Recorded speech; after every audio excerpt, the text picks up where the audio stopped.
नमस्कार मित्रों, आर्य टीवी के इस आध्यात्मिक चैनल पर आपका पुनः विनम्र स्वागत है। पिछले एपिसोड में हमने मनाचे श्लोक के 70वें श्लोक का विवेचन सुना था। आज हम 71वें श्लोक का विवेचन सुनेंगे। तो आइए शुरू करते हैं आज का एपिसोड। आज का श्लोक इस प्रकार है। जयाचे निनामे महादोष जाति, जयाचे निनामे गति पाविजेति, जयाचे निनामे घडे पुण्य ठेवा, प्रभाते मनी राम चिंतित जावा। मराठी भावार्थ सुनते हैं। ज्याच्या नामस्मरणामुळे मोठमोठे दोष नाहीसे होतात, ज्याच्या नामस्मरणामुळे उत्तम गती प्राप्त होते आणि ज्याच्या नामस्मरणामुळे पुण्यसंचय होतो, त्या रामाचे पहाटेचे वेळी ध्यान करावे। हिंदी भावार्थ सुनते हैं। जिसके नामस्मरण से बड़े बड़े दोष नष्ट हो जाते हैं, जिसके नामस्मरण से उत्तम गति प्राप्त होती है और जिसके नामस्मरण से पुण्य का संचय होता है, उस राम का ध्यान प्रातःकाल के समय करना चाहिए। आइए विवेचन सुनते हैं।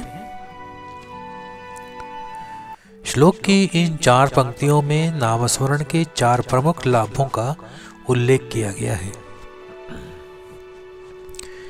पहली है जयाचे निनामे महादोष जाति, अर्थात जिस नाम के स्मरण से सभी महादोष पाप विकार नष्ट हो जाते हैं।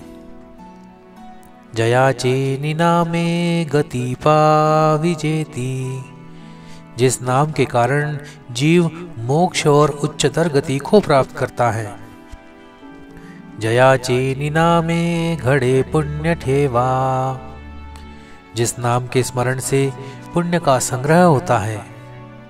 और अंतिम लाइन देखिए, प्रभाते मनी राम चिंतित जावा, यह नाम प्रभात काल में स्मरण करने योग्य है, जिससे दिन शुभ और पवित्र बनता है। भारतीय प्राचीन परंपरा में नामस्मरण का अत्यधिक महत्व रहा है। पापों का नाश होता है। भारतीय दर्शन में यह मान्यता है कि नामस्मरण करने से मानसिक और शारीरिक दोष नष्ट हो जाते हैं। राम नाम में इतना प्रभाव है कि यह चित्त को शुद्ध करता है, गति और मोक्ष प्राप्त होता है। राम नाम जीवन मरण के चक्र से मुक्ति का मार्ग दिखाता है। मोक्ष भारतीय दर्शन का परम लक्ष्य है और राम नाम इसका सरलतम साधन है। पुण्य का संचय, पुण्य वह ऊर्जा है जो आध्यात्मिक प्रगति में सहायक होती है। राम नाम के निरंतर स्मरण से व्यक्ति अपनी आध्यात्मिक ऊर्जा को बढ़ाता है। दिन के प्रारंभ में राम नाम का चिंतन दिन भर के कार्यों में सकारात्मकता और शांति लाता है। संत साहित्य के दृष्टिकोण से, चाहे वो तुलसीदास जी हों, जिन्होंने अपने रामचरितमानस में कहा है, राम नाम मणि दीप धरू जिह देहरी द्वार, तुलसी भीतर बाहिर हूं जो चाहसी उजियार। इसमें राम नाम को मणिदीप कहा गया है, जो भीतर और बाहर दोनों प्रकार के अज्ञान को मिटा देता है। यह श्लोक भी इसी विचारधारा को पुष्ट करता है। संत कबीर के दृष्टिकोण से अगर देखें तो संत कबीर ने कहा है, राम नाम रस पीजिए। राम नाम को उन्होंने अमृत के समान बताया। उसी तरह से समर्थ जी का ये श्लोक भी रस पीने का मार्ग प्रशस्त करता है। राम नाम का रस। ध्यान और नामस्मरण का संबंध भी गहन है। योग दर्शन में ध्यान और नामस्मरण का विशेष स्थान है। जब कोई व्यक्ति राम नाम का स्मरण करता है तो उसका मन एकाग्र और स्थिर हो जाता है। यह चित्त वृत्तियों का निरोध करने में सहायक होता है, जो योग का मुख्य उद्देश्य है। राम नाम को बीज मंत्र के समान समझा जाता है। इसका उच्चारण रा और म ध्वनियों से बना है, जो शास्त्रों में अग्नि और अमृत के प्रतीक है। यह ध्वनि मनुष्य के भीतर निहित ऊर्जा को जागृत करती है। प्रभात काल में राम नाम के स्मरण का उल्लेख विशेष रूप से किया गया है। इसका वैज्ञानिक और मनोवैज्ञानिक आधार भी है। सुबह का समय वातावरण में सत्व गुण की प्रधानता का समय होता है। इस समय किया गया नाम स्मरण अधिक प्रभावी होता है। मनोवैज्ञानिक दृष्टिकोण से सुबह का पहला विचार व्यक्ति के पूरे दिन के विचारों को प्रभावित करता है। राम नाम का स्मरण चित्त को शांत और सकारात्मक बनाता है। दार्शनिक दृष्टिकोण से अगर देखें तो श्लोक में महादोष शब्द का प्रयोग पाप, क्रोध, लोभ, मोह आदि को इंगित करता है।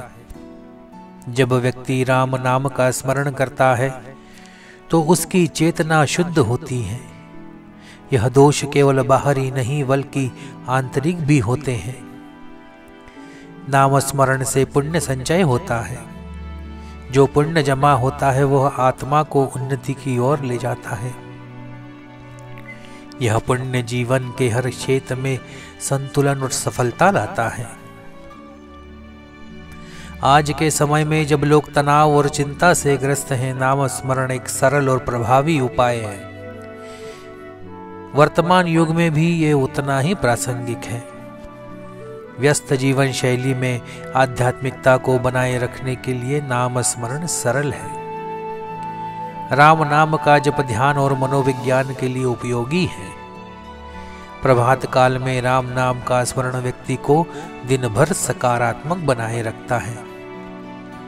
राम नाम के स्मरण से व्यक्ति न केवल अपने दोषों को मिटा सकता है बल्कि पुण्य का संचय कर मोक्ष की ओर भी बढ़ सकता है। यह श्लोक नाम स्मरण की शक्ति को 4 अलग अलग दृष्टिकोणों से समझाता है और हमें प्रभात काल में नाम स्मरण की प्रेरणा देता है। तो आज का ये विवेचन यहीं समाप्त करते हैं। मिलते हैं अगले एपिसोड में नए विवेचन और नए श्लोक के साथ। तब तक के लिए जय जय रघुवीर समर्थ। नमस्कार।